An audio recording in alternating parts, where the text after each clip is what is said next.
আসন্ন ঈদে বিজিএমইএ এর চট্টগ্রামের সদস্যভুক্ত ৩৪২টি গার্মেন্টসের মধ্যে ৩০২টি কারখানা ফেব্রুয়ারি মাসের বেতন দিলেও ঈদের বোনাস দিতে পেরেছে ১৮৭টি প্রতিষ্ঠান। সে অনুযায়ী এখনও ৪০টি কারখানার শ্রমিকদের বেতন এবং ১৫৫টির বোনাস বকেয়া রয়েছে। তবে ঈদের বন্ধ শুরু হওয়ার আগেই বকেয়া বেতন ও বোনাস দেওয়ার আশ্বাস দিয়েছেন গার্মেন্টস মালিকরা। বোনাসের মধ্যেও আপনার ১২৭টা ফ্যাক্টরি অলরেডি পরিশোধ করেছে এবং বাকি ১৫৫টা ফ্যাক্টরি ১৭ তারিখের মধ্যে ১৮ তারিখের মধ্যে পরিশোধ করবেন বলবেন, যেহেতু ১৭ তারিখ বন্ধ, আনালি ১৭ তারিখে এরা পরিশোধ করতো, এরকম করে আমাদেরকে অবহিত করেছেন।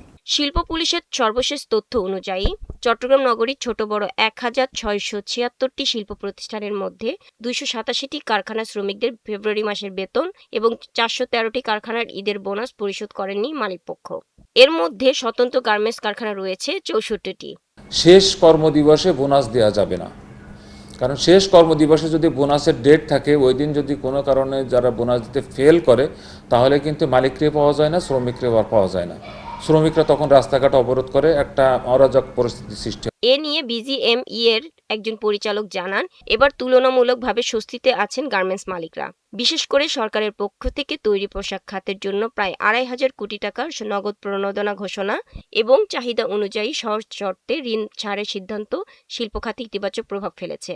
কয়েকদিন আগেই এ সংক্রান্ত অর্থ ছাড়ের প্রক্রিয়া শুরু হওয়ায় অনেক কারখানা মালিক বেতন ও বোনাস পরিশোধের প্রস্তুতি নিতে পেরেছেন। এবং আমরা বন্ধের আগেই আমাদের বিজিএমইভুক্ত যে ইন্ডাস্ট্রিগুলো আছে শতভাগ আমরা আশা করি এর বেতন বোনাস দিতে পারবো। চট্টগ্রামে সব মিলিয়ে অন্তত ১৫ লাখ পোশাক শ্রমিক রয়েছে। এর মধ্যে ৩টি ইপিজেডের শ্রমিকের সংখ্যা ৩ লাখের বেশি। শাকিলা সিথি, ৭১।